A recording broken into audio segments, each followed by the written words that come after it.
What's up, Pack fans? It's baseball season, and we begin our weekly conversation right now with Wolfpack skipper Jake McKinley. The Wolfpack coming off a big-time sweep in conference, a dominating performance against the Washington State Cougars. Nevada beat them 10-0 on Friday, 9-1 on Saturday, and then completed the sweep with a 9-4 victory on Sunday. The Wolfpack received the Mountain West Pitcher of the Week award. That was Peyton Fosher, who had 7 shutout innings on Friday.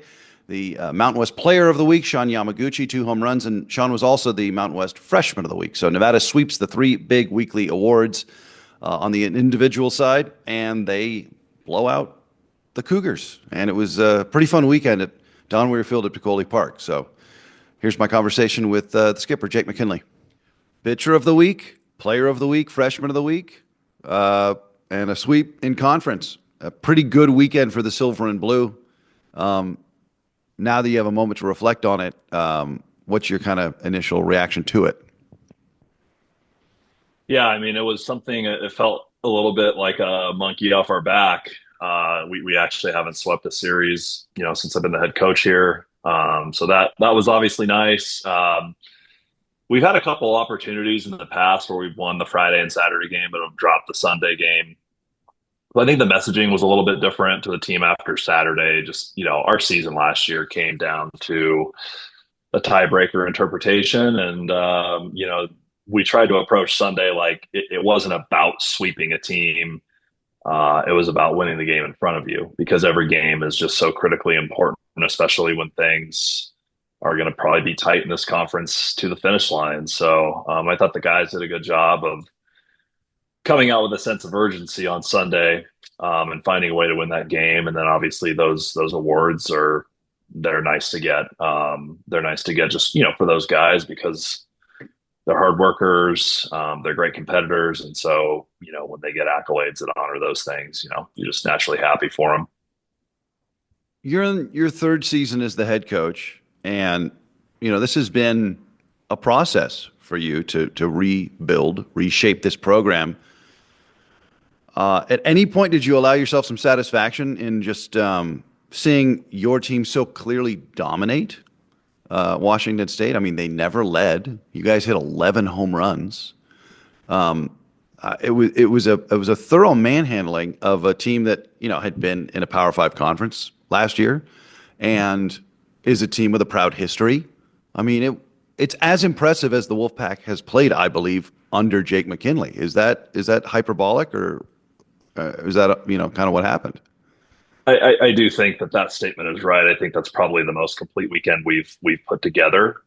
So on one hand, yeah, it's good to experience that, because like every coaching staff in college baseball, like we work really hard at this day to day. Building a program has ups and downs, and the downs can really sting. And so when you have those moments of success, you want to enjoy them. And so definitely have done that. And I just think one of the things for me personally, I've probably gotten better at as a coach is bouncing back from the losses quicker. I take losses hard like anybody else, but I think I'm able to bounce back from them quicker. And then actually, enjoy the winning a little bit more. I think in the past, sometimes winning has felt more like a relief, where now it's like, yeah, take a minute to enjoy that and appreciate the work that has gone into that from everybody inside the building. But at the same time, I think this group's done a good job of like, yeah, enjoy the win, but there's work to do tomorrow. We're just about halfway through this whole thing now, only about a third of the way through conference play. So we've got a long way to go, and I think the group knows that. But yeah, there was definitely a moment of just reflection on what's happened since July of 2022, and the sacrifices made by the entire staff as it relates to recruiting, the sacrifices made by the players. I'm so happy for so many of these guys that have been here since day one. And some of those players are players that probably could have left to go to a Power 4 school and get money and get paid to do it. And they have stayed loyal to the program. So I'm happy for them that they got to experience what they did this weekend. But obviously it's, we're on to Davis and UNLV. One thing that Bash and I were talking about during the broadcast is how there are a lot of different ways to coach baseball, and there are kind of traditional college baseball, maybe cultural tendencies from coaches. And Zach was kind of expressing an appreciation for how you, for example, wouldn't have batting practice the day after you guys had a bad day at the plate, right? Guys can get hits in the cage or whatever, but like just have the guys just kind of step back. Whereas there can be a tendency, especially in the college game, to grind harder when things aren't going well. And you've been very consistent in your, I don't want to say hands off because that's misleading, but you've been very consistent in kind of allowing the process to happen without micromanaging it. And I've definitely felt that kind of bearing fruit this weekend. Yeah, I feel like, coaching it's an ever evolving profession. Baseball is an ever evolving game. And, I think one of the things that really matters to me as a coach is that we're good at building systems. We have good checks and balances to ensure that players are getting better, our program is getting better. And I just think that as coaches, we have to do a lot of our work in practice, and in training, and we have to do a lot of our work in recruiting and administratively. And then when it's game day, I don't want to get too carried away with this statement, but it's almost like you play this game of like, how irrelevant can I make myself in game day, right? Where it's like, if you spend all these hours dating back to August, or for some of these guys dating back 2.5 years, if you have put in substantial work with these guys and they've gotten better and you feel like they have some independence and autonomy in game, then I think you just got to let them play. And then they're going to make mistakes. I mean, the major league season's 5 games into it, and we see guys at the highest level making these same mistakes. And I just don't think that intervention is always necessary, especially if it's a player that really cares about their craft and it's a player that genuinely works hard. They know, and they usually know those adjustments. And so sometimes, for me, I've got to make decisions that conserve our energy as a team. Like you have so many hours in the day, and I think you got to be strategic with those. And sometimes I actually think taking BP can be counterproductive. Where guys, if they're hitting in a cage, they can get their work in and they can prepare for what they're going to see that day.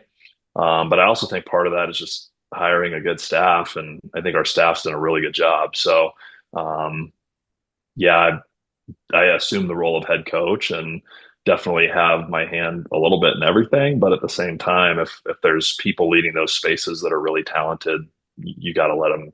You got to let them work. And I have all the faith in the world in our staff, and I just let them do their job. And so, like I said, on game day, I don't want to get too carried away with it. But once we write that lineup and we've gone over the scouting report and the game plan, you just got to go let the guys play. That's interesting. I guess if you've done a good enough job building the program and your systems and your development and your recruiting, the ideal circumstance is once you fill out the lineup card, you don't have much to do. Yeah, and it's I mean, it's the a game never maddening the game process. never allows that, but that's the Yeah, ideal.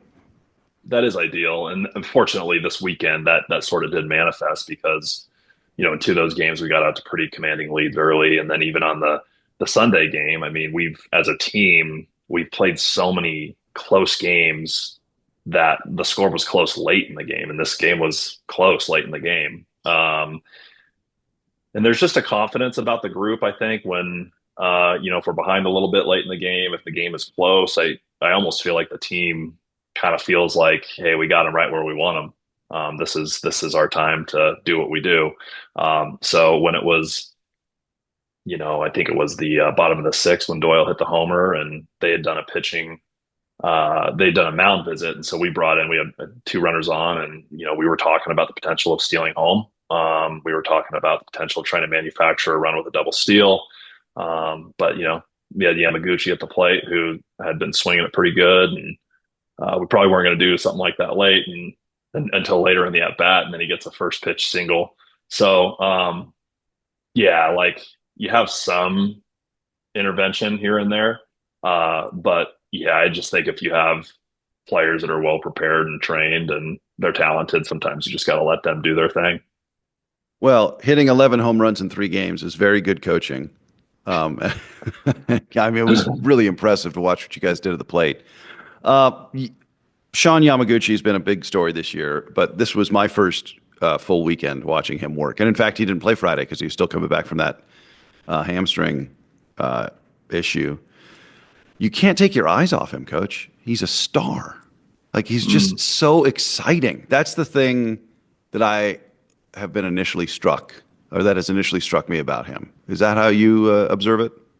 Yeah, and we talk about this cliche a lot in baseball is that the things that you can control are your attitude and your effort once the game starts. And those are the things that like he always delivers on. Like, he's human. He's had some offers. He's had some tough games, but I think one of the things that he does is he brings tremendous energy. He's a fun guy to have in the dugout. He's got a good attitude.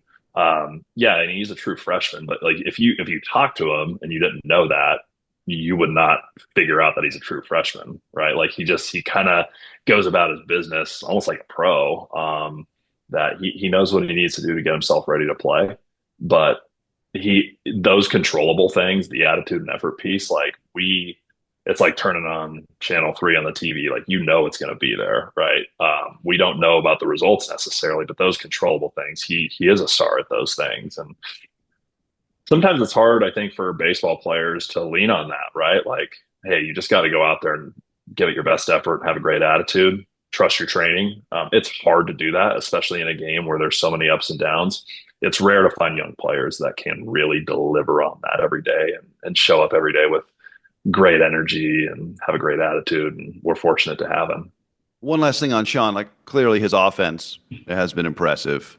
And, there's been coverage and talk about that. But the play that really struck me, it was on Sunday. There was a tough chopper that he charged and he did a good job to get a good hop by aggressively attacking a ball. And then I think he threw to second to get the lead runner forced out. And it was just like, wow, those are big league hands. Like you can't coach that, right? And I don't know that I wasn't expecting it, but it was cool to see it. Yeah, I mean, I think there's a couple plays that stand out. So that one's interesting because that chopper was bringing him in towards the plate, and he threw across his body to second to get the lead out. And when I saw that batted ball, I thought he was going to throw to first. And sometimes, like those baseball instincts, you're right. Like that's not really like coached into the player. I think guys just kind of have that, and he has that, and I think that's earned through a great body of work. The play that really stands out to me is the first pitch of the game. Their leadoff hitter lays down a perfect drag, Yes. and he fields it on the run barehanded and throws a strike to first. And that was obviously a team that is very good at playing small ball. They're very good at bunting. They're very good at manufacturing runs. And I just think when there's a team that does that offensively and you make a play like that, the first pitch of the game, it's discouraging of them doing that, right? So those things, I mean, yeah, we definitely work on that stuff, but in game, when the lights are on for a player to do that, it speaks a lot to the player's just natural baseball instincts that he's built over a lifetime, and he's played in some big games before he's gotten here. So you're surprised in the moment when it happens, but when you step back, you're like, I think that's just him being him.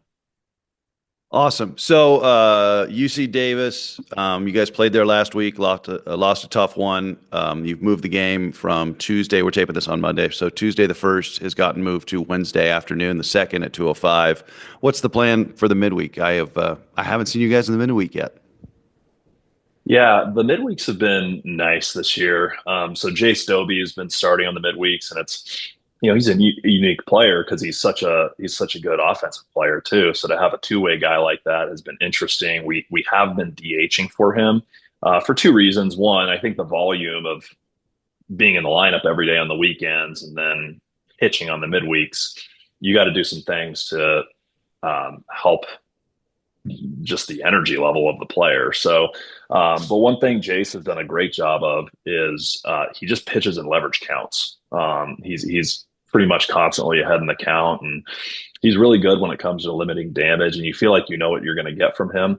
But there's some really good arms that didn't pitch this weekend because our starters gave us so much length. So I think this week it's being sure we're strategic about getting some of those guys work in, maybe seeing some different looks on the position player side. I think depth is just obviously so important throughout the course of a long season. So we've got to take those midweeks as opportunities to get some other looks, get some guys some work. But at the same time, I think this group is really hungry to win every time they step on the field, and that's not going to go away just because it's a non-conference midweek.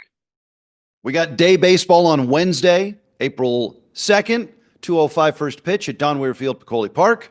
Come on out and see the 17-10 Nevada Wolfpack Baseball Club as they take on Davis. Nevada lost at Davis last week in the midweek, so a chance for some revenge for the Wolfpack in a 3-1 loss, and they're hot. So we'll see you Wednesday at the Yard. If you can't join us, we'll be on AM 630 and also on the Mountain West Network starting at 1:45 with the Bud Light pregame show ahead of the 2:05 first pitch. Davis at Nevada on Wednesday. We'll be back next week with our next conversation with Jake McKinley. Until then, peace.